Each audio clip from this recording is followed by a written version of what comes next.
Okay, here's something that always gets me. Yeah. We live in this world that's just like hyper-connected, right? All the apps, the DMs, the constant contact. Absolutely overflowing with ways to connect. Exactly. And yet actually building a love that lasts, something really solid and enduring, it feels more damn complex, more elusive than ever. It's a weird paradox. It really is. We have all the tools for connection, theoretically, but depth, true, lasting partnership, that's a different beast altogether. That's the core truth we really want to dig into today. Real relationships, the ones that genuinely thrive. They aren't just found. You don't stumble upon them like some lost treasure. No, absolutely not. They are built meticulously, intentionally. It's like architecture, you could say. Brick by painstaking brick. Takes effort, takes time. Precisely. And we're sort of exploring the blueprint today, drawing on decades of research into what actually makes relationships work. We're talking about the deep stuff, the foundational ideas about attachment, connection, vulnerability. Yeah, not the fluffy feel-good advice. This is the real mechanics, right? From the ground up. Exactly. We're deconstructing it, trying to understand what actually makes love tick, what makes it resilient. And that's our mission for this deep dive. We've gone through the material, pulled out the most potent stuff, the raw truth cutting through the noise. Getting to the core of why some partnerships flourish and others, well, they just crumble. And the goal is to equip you, listening right now, with a really discerning eye, to help you spot the big green flags, the good stuff, but also the insidious red flags that signal trouble. Giving you the ultimate cheat code, maybe. The guide to crafting a bond that actually lasts. One that makes your life richer. All right, let's get right into it. Part one. And this might feel a bit counterintuitive at first. The journey to a great partnership. It doesn't start with a dating profile or a first date. It starts right here, inside yourself. Absolutely fundamental. You can't build something strong and lasting on a shaky internal foundation. Right. It's like trying to build a mansion on quicksand. It's just doomed from the start, isn't it? It really is. Before you can truly, deeply connect with someone else, you have to cultivate that connection with yourself. Self-awareness is the absolute bedrock. Seeing yourself clearly, warts and all. Exactly. Strengths, weaknesses, quirks, motivations, and maybe most importantly, your emotional triggers, those little buttons that get pushed. The things that send you spiraling. Yeah.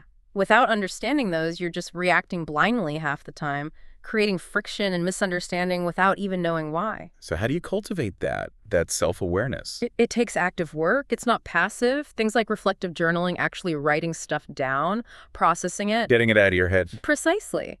Mindfulness meditation can be huge too, learning to just observe your thoughts and feelings without getting swept away. Just noticing. Just noticing, even just quiet contemplation, making space to just be with yourself. These aren't just, woo-woo practices. Oh, they sound like vital tools. They are. They help uncover those deep, often unconscious narratives we carry, the I'm not good enough or I'm not lovable scripts. Oof. Yeah, those are relationship killers. They absolutely sabotage things silently if you don't bring them into the light.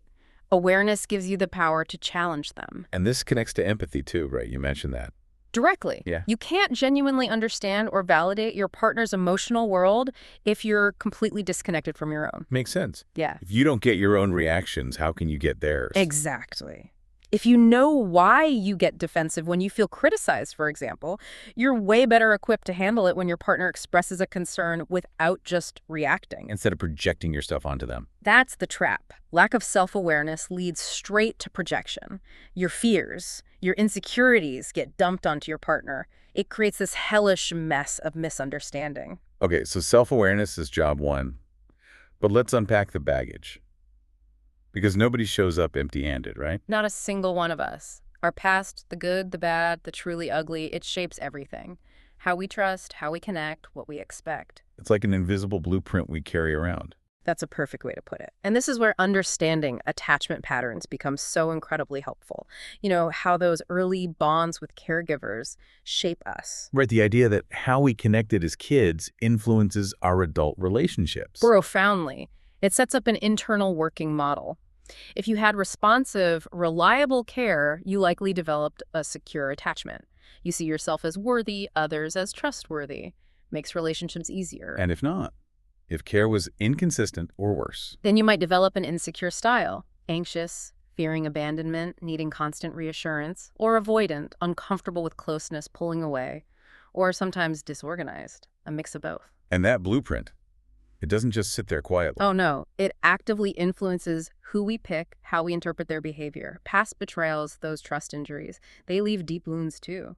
Makes vulnerability terrifying. So you might actually recreate painful patterns without realizing it. It's that self-perpetuating cycle. Your internal model leads you to partners who fit the script, or you see healthy actions through the warped lens of past pain. Like the anxiously attached person pushing someone away because they misread a need for space as rejection. Exactly that. It becomes a self-fulfilling prophecy. They fear abandonment, act in ways that push the partner away, and then say, "See, I knew they'd leave." Wow. So letting go of the past isn't just flipping a switch. Not at all. It's a brutal introspective battle, identifying those scripts, understanding their roots, and consciously choosing to act differently. It's hard work. Okay, so deep inner work is happening.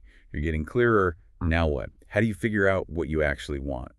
Because drifting feels like a bad strategy. Drifting is a recipe for ending up in relationships of convenience, not conviction. You have to define your vision. Like get specific. Very specific. Ask the big questions. Why do I want a relationship? What is its purpose for me? Is it companionship, building a family, shared growth? And the answers are personal. Totally unique to each person. But clarifying that purpose gives you a North Star, helps you choose consciously. Then you get into the details, values, goals. Exactly. The core life domains. What are your absolute non-negotiable values? Honesty, kindness, ambition. What kind of lifestyle do you envision?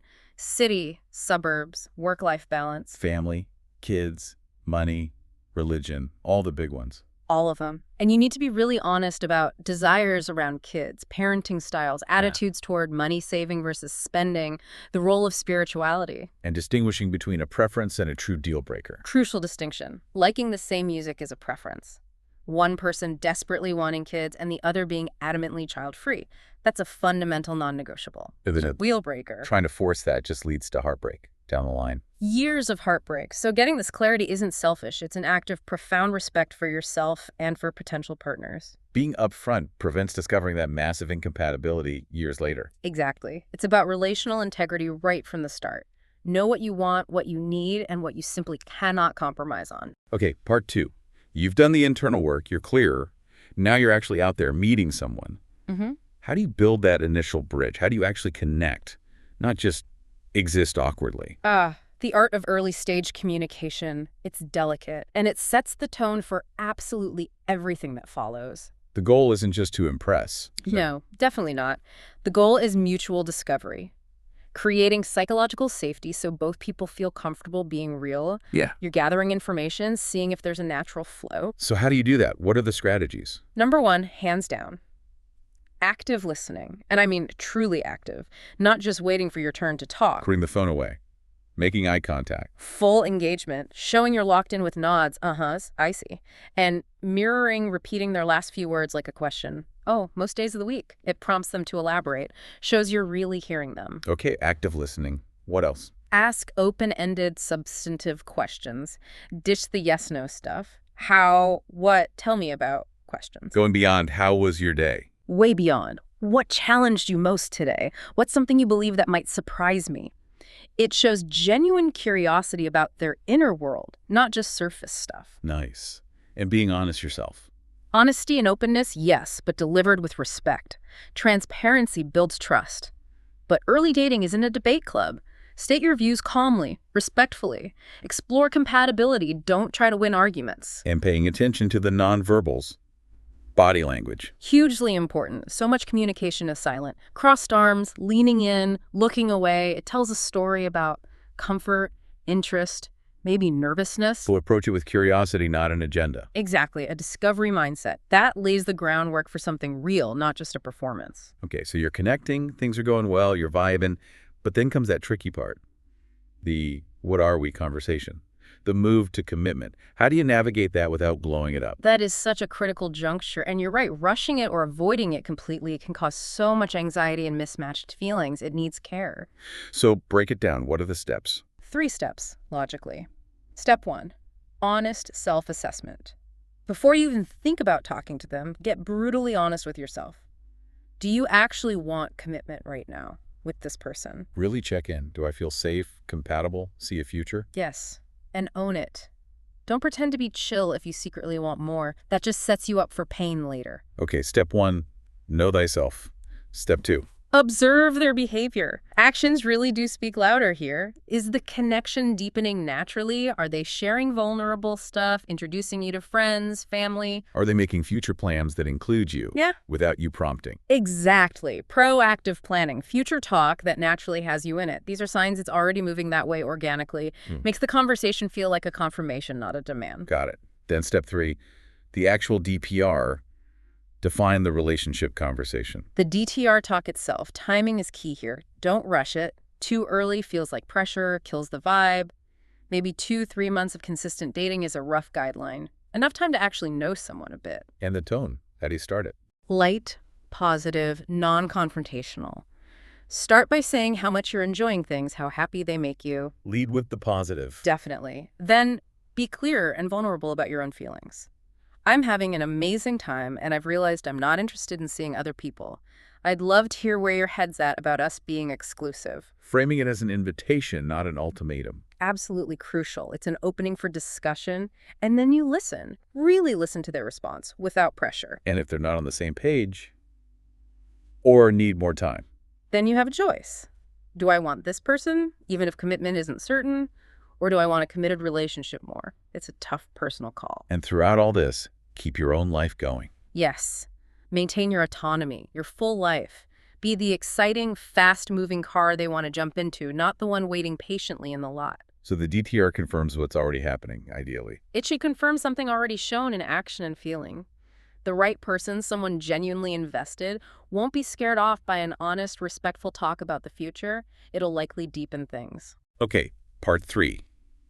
You're connected, defined, on the same page. Yeah. Now, how do you make it last? Build those strong supports, those pillars, so the whole thing doesn't just crumble. Exactly. Because a lasting relationship rests on crucial pillars. They're interconnected, mutually reinforcing. If one weakens, the whole structure is compromised. So pillar number 1, sounds like trust has got to be up there. Trust is arguably the absolute cornerstone, the bedrock of emotional safety. Without it, insecurity, jealousy, doubt, they just erode everything. And it's not just a feeling, is it? It's built. It's dynamic, built through consistent, reliable behavior, actions aligning with words, following through, being dependably present, emotionally and physically. That consistency builds security. And vulnerability plays a huge role here, too. Massive. Trust blossoms when you feel safe enough to share your deepest self, fears, insecurities, dreams, without fearing judgment or betrayal. It helps solve that porcupine dilemma, right? Needing closeness but fearing the quills. Perfectly put. Vulnerability is drawing close. Trust is what makes that risk manageable, protecting you from the quills of judgment. A trustworthy partner creates that safety. So trust enables vulnerability, and vulnerability builds trust. It's a cycle. A powerful, positive feedback loop. You need some trust to be vulnerable, but being vulnerable and having it honored, that's what really deepens trust. It's incremental. You actively build it. But the real test comes when things are tough. That's often when true trustworthiness is revealed, in those diagnostic situations where your interests diverge. Does your partner sacrifice for your good or the relationship's good when it costs them something? That willingness to prioritize us over me in those moments. That's the strongest evidence of trustworthiness. It aligns the subjective feeling of trust with objective, observable behavior. Healthy relationships have both. Okay, trust is pillar 1.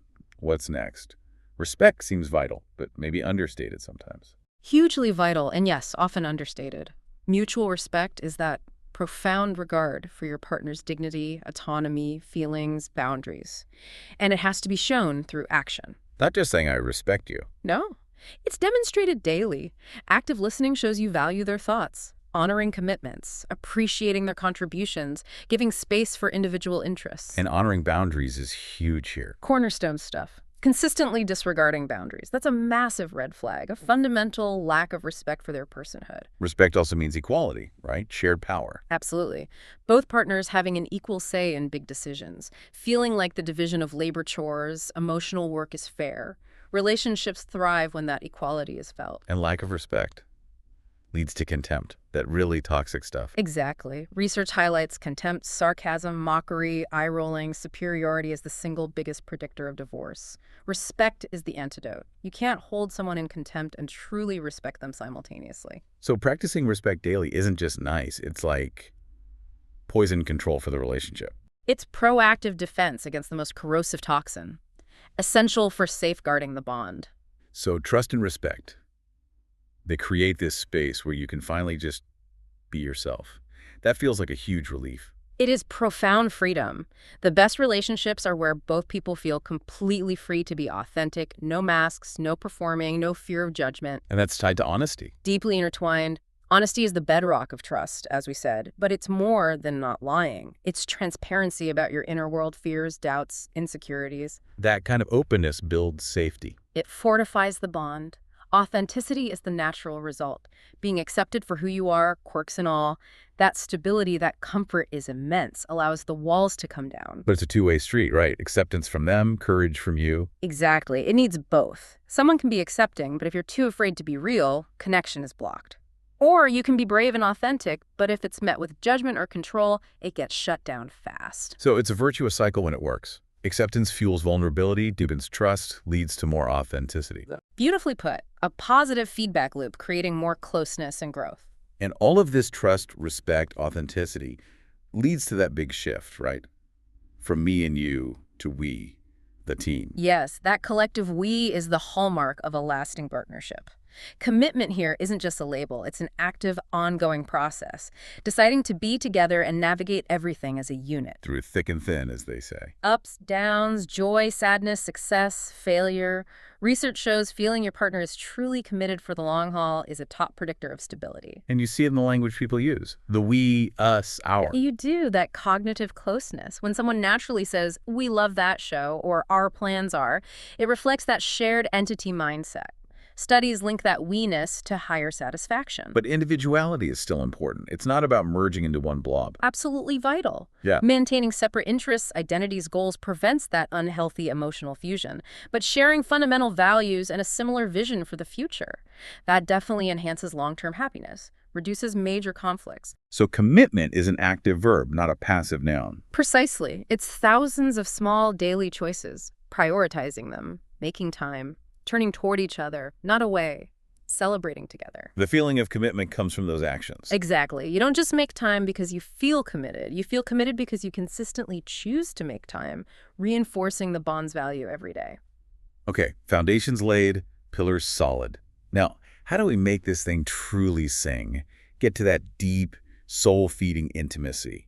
This feels like the heart of it all. It really is. This is about actively cultivating that profound connection, moving beyond the surface to create a bond that truly sustains and enriches. And vulnerability seems key here again. It keeps coming up. Because it's central. Often misunderstood as weakness, but research, especially from people like Brené Brown, shows it's the absolute core of meaningful connection. It's the courage to be truly seen. Risking emotional exposure for intimacy. Exactly. Sharing your authentic thoughts, feelings, fears, even when it feels risky. That's where the deepest trust is forged. Back to the porcupines. Huddling close, needing trust to manage the risk. It's the perfect metaphor. Vulnerability is drawing close. Trust makes the risk manageable. A trustworthy partner doesn't use your vulnerabilities against you, they create safety. And it's that loop again. Trust allows vulnerability, which builds more trust. Incremental steps. Small, calculated acts of trust enable small acts of vulnerability. When honored, it builds more trust, making bigger vulnerability feel safer. You actively build it, moment by moment. So intimacy isn't just one big dramatic confession. It's often in the everyday stuff.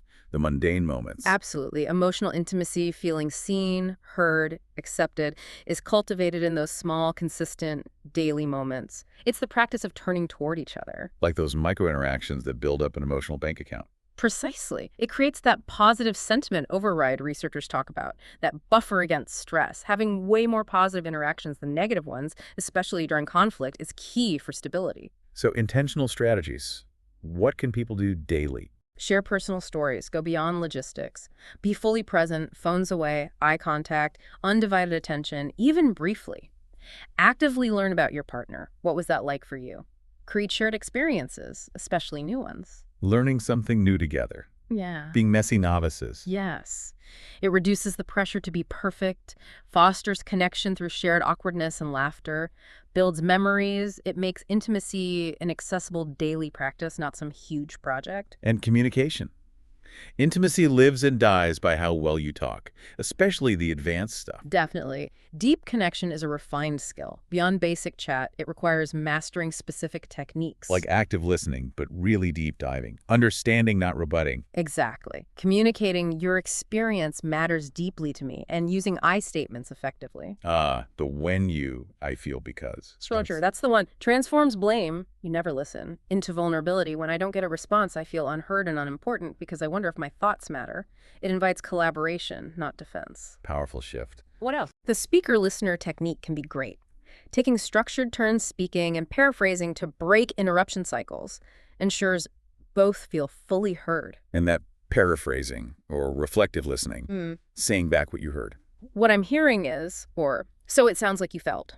It validates their experience and corrects misunderstandings before they explode. Simple, but incredibly effective. But connection isn't just words, is it?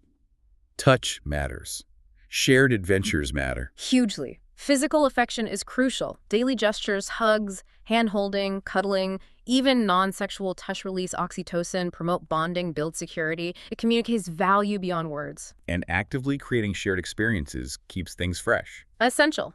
Prioritizing time together, celebrating daily life, not just holidays, regular dates, spontaneity, small surprises. It prevents stagnation. And trying new things together is especially powerful. Very powerful. Creates new shared memories, inside jokes. It fosters self-expansion. You feel your world growing through your partner. When individuals grow, the relationship grows. It solidifies you as a team.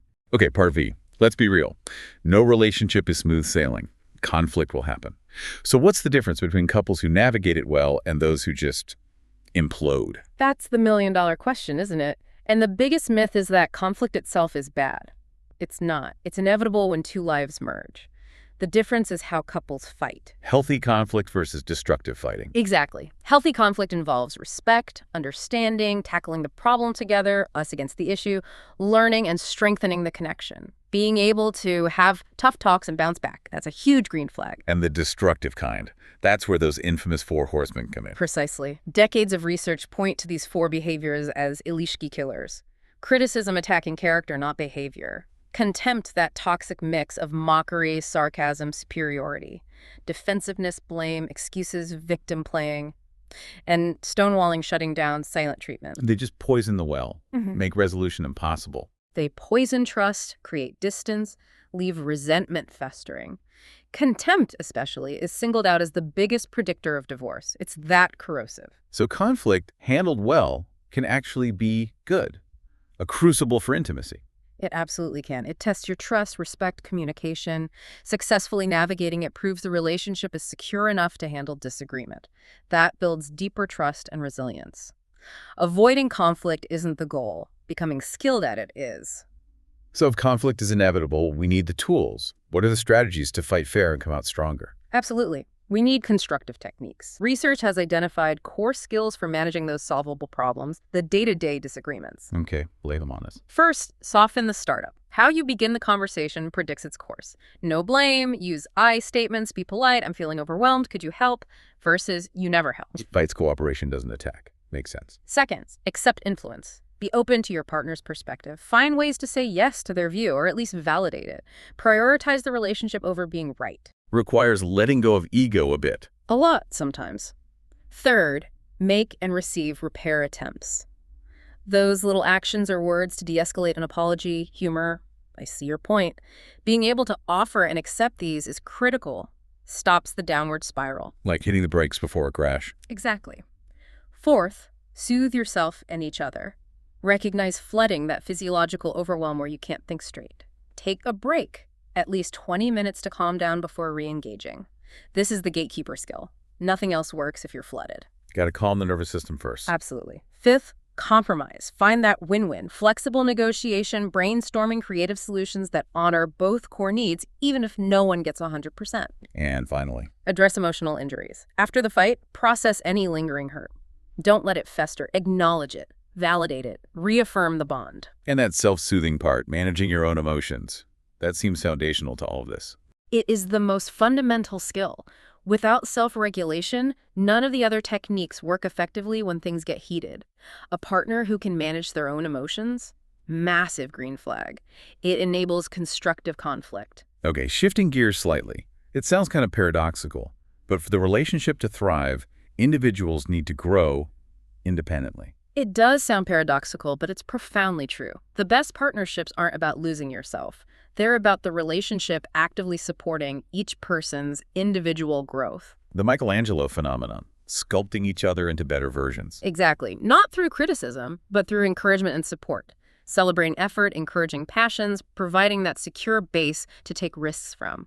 So it's about finding that balance between togetherness and separateness. A healthy, dynamic balance, maintaining distinct identities, interests, social circles, prevents that suffocating emotional fusion where individuality gets lost. That kills growth and vitality. Boundaries are key again. Clear, respectful boundaries allow both intimacy and individuality.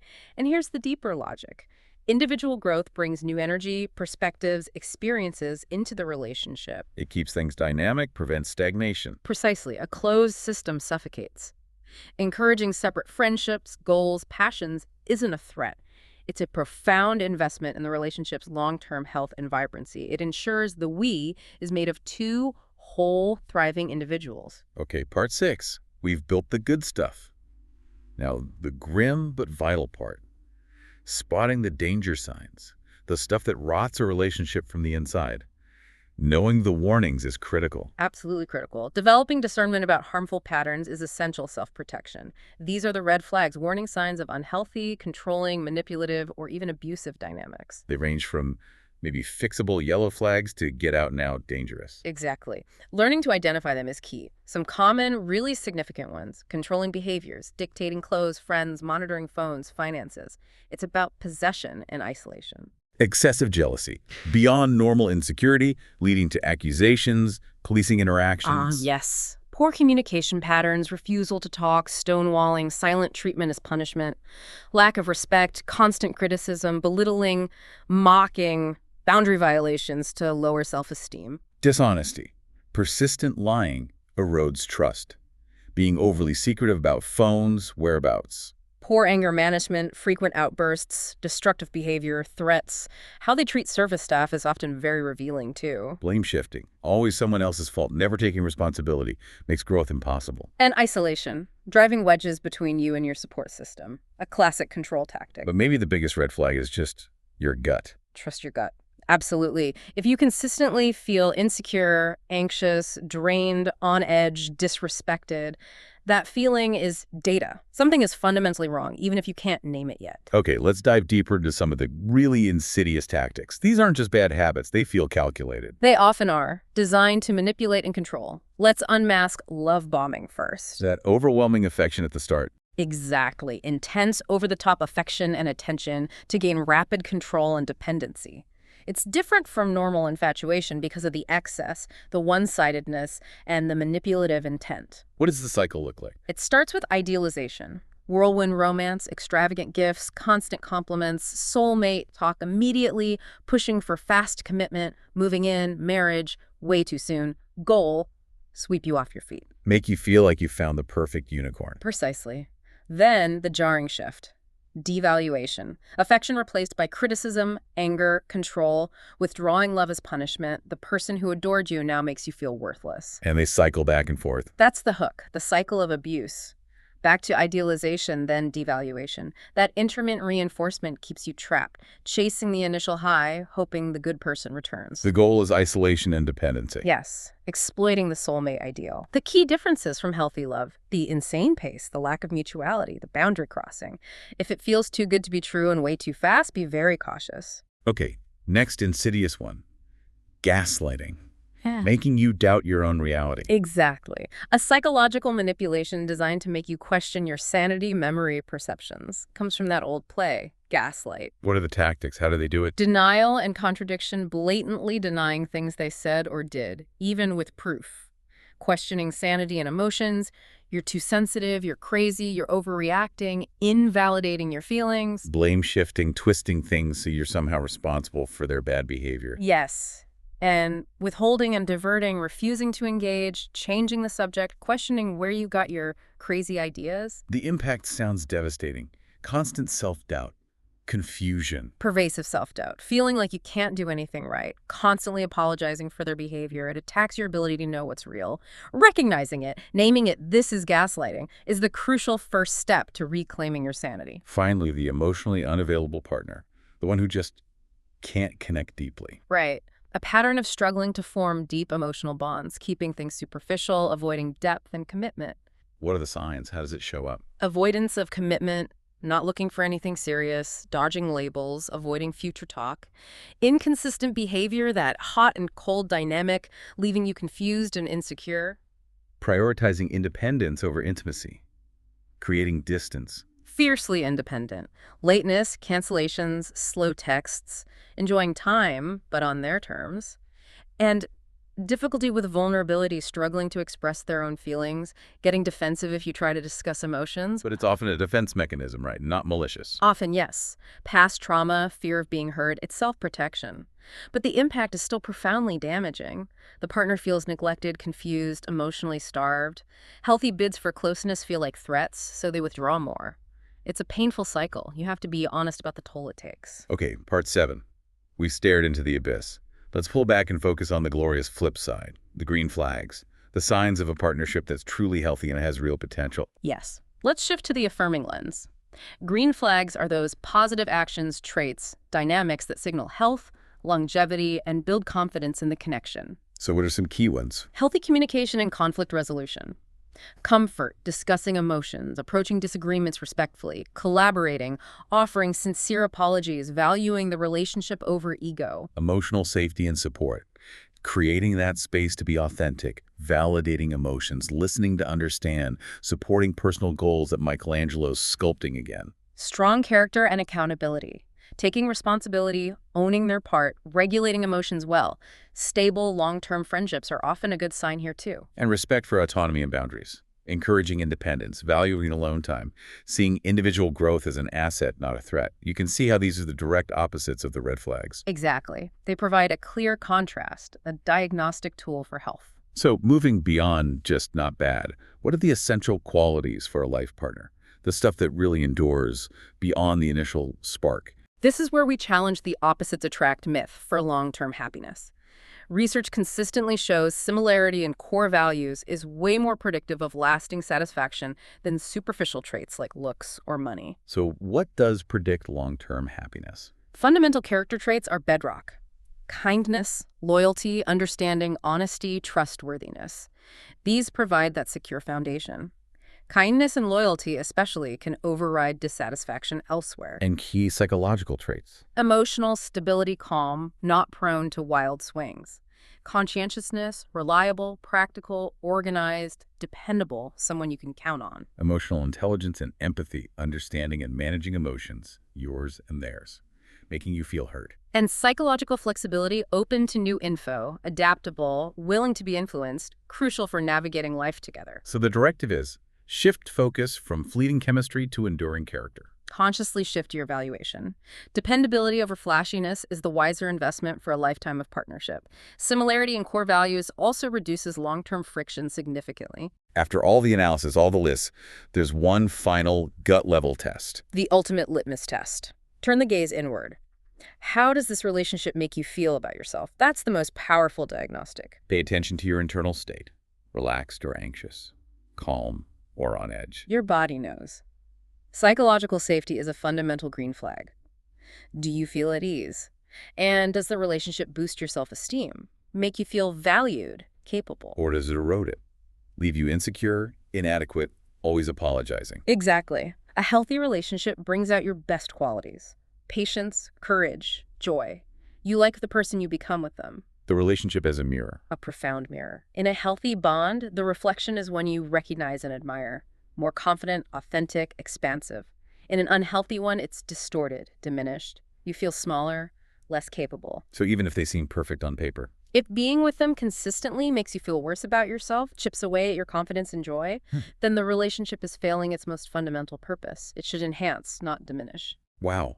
What a journey through this. From the inside out, starting with self-work, building connection, establishing those pillars of trust, respect, honesty, commitment. Then cultivating that deep intimacy through vulnerability and communication, navigating inevitable conflict constructively. And developing that discerning eye for the red flags, hmm the control, the manipulation, the unavailability, while embracing the green flags of health and good character. It really underscores that building a great relationship is an active, ongoing creation. It takes conscious skill, unwavering character, and shared courage to grow individually and together. A lifetime project, but hopefully a deeply rewarding one. Absolutely. So as you, listening, reflect on your own connections or think about what you truly seek, maybe ask yourself that final question.